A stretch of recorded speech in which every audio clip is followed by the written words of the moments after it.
तो आइए बच्चों स्टार्ट करते हैं क्लास 8 का चैप्टर नंबर 3 जिसका नाम है चतुर्भुजों को समझना। तो यहाँ हम देखेंगे कि जो क्वेश्चन हमारा है यह यहाँ पर कुछ आकृतियां दी गई है जिसको वर्गीकृत करना है। किसके आधार पर हमारा साधारण वक्र कौन सा है, हमारा साधारण बंद वक्र कौन सा है, हमारा बहुभुज कौन सा है, हमारा उत्तल बहुभुज कौन सा है, अवतल बहुभुज कौन सा है, ये सब कुछ बताऊंगा आपको। वीडियो में बने रहिए और फटाफट से वीडियो को एक लाइक कर दो। तो चलो स्टार्ट करते हैं। यहाँ देखते हैं हमारा क्या दे रखा है, साधारण वक्र। अब मैं बताऊं साधारण वक्र होता क्या है। तो साधारण वक्र होता है अगर हम अपना जो मेरे पास मार्कर है, अगर हम मार्कर को एक ही बार रख करके हम कोई भी फिगर बना दे, जैसे कि मैंने ये फिगर बना दिया ऐसे एक ही बार मार्कर को रख करके, तो हमारा कौन सा हुआ, साधारण वक्र हुआ। ठीक है। तो अगर आप कोई से भी फिगर बनाते हो जिसमें आप सिर्फ पेन को एक बार रखते हो और उसको पूरा बना देते हो, तो हमारा कौन सा होगा, वो साधारण वक्र होगा। तो इसमें हम देखते हैं इस फिगर में टोटल हमारे पास 8 फिगर है। इस 8 फिगर में हमें दिखाना देखना है कि कौन कौन सा हमारे पास साधारण वक्र है। तो यहाँ पे हमारे पास जो पहला है इसको भी हम बना सकते हैं। ठीक है। तो हम यहाँ लिख देंगे साधारण वक्र में हमारा एक तो पहला आ जाएगा। उसके बाद देखो दूसरा भी हम एक ही बार करके बना सकते हैं, हमारा दूसरा भी आ जाएगा। हम तीसरा बना सकते हैं, नहीं बना सकते क्योंकि इसको एक बार बनाना पड़ेगा, फिर पेन उठाना फिर दोबारा बनाना पड़ेगा, तो ये हमारा नहीं होगा। क्या चौथा बना सकते हैं, चौथा हाँ बना तो सकते हैं, लेकिन यहाँ पे क्या पूछ रखा है, वक्र पूछ रखा है, बहुभुज नहीं पूछ रखा। मतलब कि इसके अंदर क्या होना चाहिए, जो हमारा मुड़ा होता है इस टाइप का, ये हमारा क्या कहलाता है, वक्र कहलाता है, कर्व कहलाता है इंग्लिश में। ठीक है। तो वो होता है, तो ये हमारा वक्र में नहीं आता। तो अब हम अगला देखते हैं, ये वाला जो हमारा फिफ्थ वाला है इसको भी हम बना सकते हैं। तो हम यहाँ पे लिख देंगे फिफ्थ, पहला हो जाएगा, सेकंड हो जाएगा, हमारा फिफ्थ हो जाएगा। और हमारा जो सिक्स्थ है इसको भी हम बना सकते हैं, सेकंड फिफ्थ और सिक्स्थ भी बना सकते हैं, और हम सेवेंथ को भी बना सकते हैं। तो पहले वाले का आंसर कौन कौन सा हो जाएगा, पहले वाले का आंसर हो जाएगा पहला हमारा, दूसरा फिफ्थ हो जाएगा, सिक्स्थ हो जाएगा और सेवेंथ हो जाएगा। अब हम देखते हैं अपना नेक्स्ट। तो हमारा नेक्स्ट दे रखा है साधारण बंद वक्र। तो हमारा एक तो साधारण होना चाहिए और एक वक्र होना चाहिए, और क्या होना चाहिए, वो बंद होना चाहिए। तो हम देखते हैं हमारे पास कौन कौन सा है। तो यहाँ पे आप देखो तो हमारे पास साधारण तो ये है और बंद भी है, ये भी साधारण है, ये भी बंद है। इसको हम एक बार में रख के बना भी सकते हैं और इसका फिगर क्या है, बंद है। ये दोनों तो नहीं होंगे क्योंकि ये साधारण नहीं है, ये थोड़ा सा डिफिकल्ट है। ये है, ये भी हमारा बंद है, ये भी है, ये भी बंद है। तो इसका सेम आंसर क्या हो जाएगा, यही वाला हो जाएगा जिसका पहला था। तो फर्स्ट हो जाएगा, सेकंड हो जाएगा, फिफ्थ हो जाएगा, सिक्स्थ और सेवेंथ। तो ये हमारा आंसर हो जाएगा। अगला हमारा दे रखा है बहुभुज। तो आपको पता होगा बहुभुज क्या होता है, मैं बताता हूँ आपको बहुभुज क्या होता है। बहुभुज वो होता है जिसके अंदर भुजाएं दे रखी होती है, भुजाएं। जैसे कि ये मैंने लाइन खींच दिया, ये और ये। ठीक है। तो हमारी जो 3 से ऊपर वाली जितनी भुजाएं होती है ना, 3 से मिलकर के जो जितनी भी आगे जाए वो हमारी क्या कहलाती है, बहुभुज कहलाती है। अगर 3 से नीचे तो बहुभुज नहीं कहलाएगा। तो हमारे पास देखो, हमारे पास कितनी भुजा, 3 भुजा, तो हमारा किस में आ जाएगा, बहुभुज में आ जाएगा। इसके अंदर क्या होता है, कर्व नहीं होता। ठीक है। जो हमारा भुजाएं होती है उसके अंदर कर्व नहीं होता। तो देखो हमारा कौन कौन सा हो जाएगा बहुभुज में। बहुभुज में हमारा हो जाएगा यहाँ पे पहला हो जाएगा। ठीक है। इसकी भी भुजाएं 1 2 3 4 5 भुजाएं। ये सेकंड भी हो जाएगा हमारा 1 2 3 4 भुजाएं। और कोई है, देखो आप कह सकते हो भैया ये फोर्थ वाला भी तो है, पर देखो फोर्थ वाला कैसे नहीं होगा, क्योंकि देखो यहाँ पे अगर हम देखें तो यहाँ अंदर साइड में एक बार है, ठीक है, और बाहर में भी है ये। ठीक है। लेकिन बहुभुज में क्या होता है, वो एक ही लाइन सेगमेंट के ऊपर बनता है, तभी वो पूरा बहुभुज कहलाता है। लेकिन ये अलग अलग लाइन सेगमेंट के ऊपर भी यहाँ भी बन रखा है, बाहर साइड में भी है और अंदर भी है, तो ये हमारा बहुभुज नहीं कहलाएगा। तो यहाँ पे हमारा जो थर्ड वाला उसका आंसर क्या हो जाएगा, हमारा हो जाएगा यहाँ पे फर्स्ट हो जाएगा एक तो, और एक हमारा हो जाएगा सेकंड हो जाएगा यहाँ पे। ठीक है। अब हम बढ़ते हैं अपने नेक्स्ट वाले पे। तो नेक्स्ट वाला हमारा देखते हैं। नेक्स्ट वाला दे रखा है उत्तल बहुभुज। उत्तल बहुभुज क्या होता है मैं आपको बताऊं। उत्तल बहुभुज होता है जिसमें हमारे जो अंतः कोण होते हैं ना, वो अगर 180 डिग्री से कम है तो वो हमारा क्या कहलाएगा, उत्तल बहुभुज कहलाएगा।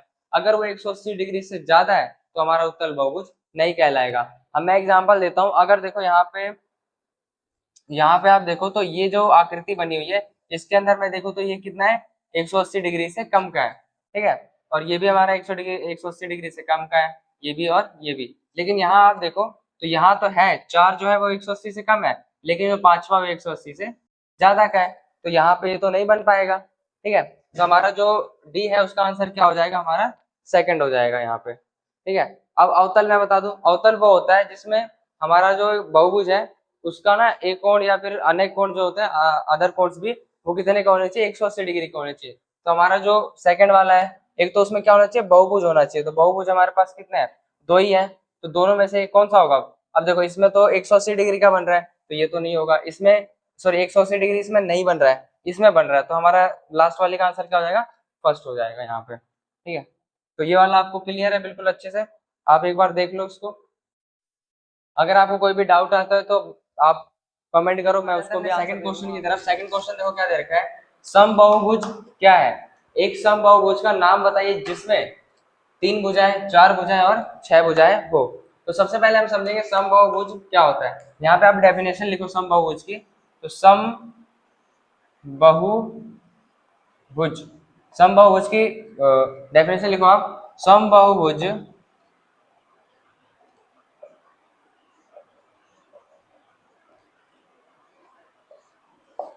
में सभी भुजाएं एवं कोण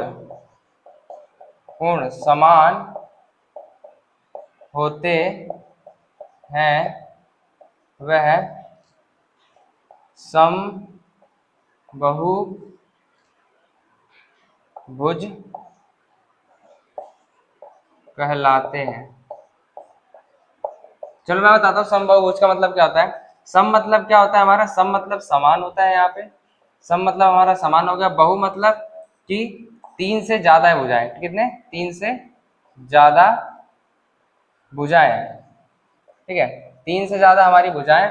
और समबाहुभुज मतलब 3 से ज्यादा मिलकर के जो हमारी भुजाएं होती है वो हमारे क्या कहलाएंगे, समबाहुभुज कहलाएंगे। जैसे कि अगर मैं यहाँ पे 1, 2 और 3 ले लेता हूँ तो हमारी क्या बन जाएगा, ये हमारा समबाहुभुज बन जाएगा। कैसे, यहाँ पे हमने क्या बोल रखा है, समबाहुभुज में सभी भुजाएं एवं कोण समान होते हैं, वह समबाहुभुज कहलाते हैं। यहाँ पे हमारा जो जितना भी ये है 1, 2 और 3, ये हमारा क्या है, ये हमारे तीनों जो साइड्स हैं, हमारी जो भुजाएं वो बराबर है, और इनके कोण भी कितने हुए, 60 60 60 60 60 60। तो हमारा क्या कहलाएगा, ये समबाहुभुज, यानी इसको कौन सा हो जाएगा, ये समबाहुभुज। ठीक है, समबाहु त्रिभुज, इसको हम क्या बोलेंगे यहाँ पे, समबाहु त्रिभुज। ठीक, ये हमारा क्या बन गया, समबाहु त्रिभुज। ठीक है, अब हम यहाँ पे देखते हैं हमारा क्या दे रखा है, 3 भुजाएं। 3 भुजाएं देखते हैं। 3 भुजाएं हमारा वो होता है जो, यहाँ पे लिखो आप, 3 भुजाएं जो तीन यहाँ नीचे लिख लो, जो 3 भुजाओं से मिलकर बने, उसे त्रिभुज कहते हैं। और हमारा सेकंड में हो जाएगा जो कि हमारा 4, यहाँ पे हम लिखेंगे जो 4 भुजाओं से मिलकर बना हो, वह चतुर्भुज कहलाता है।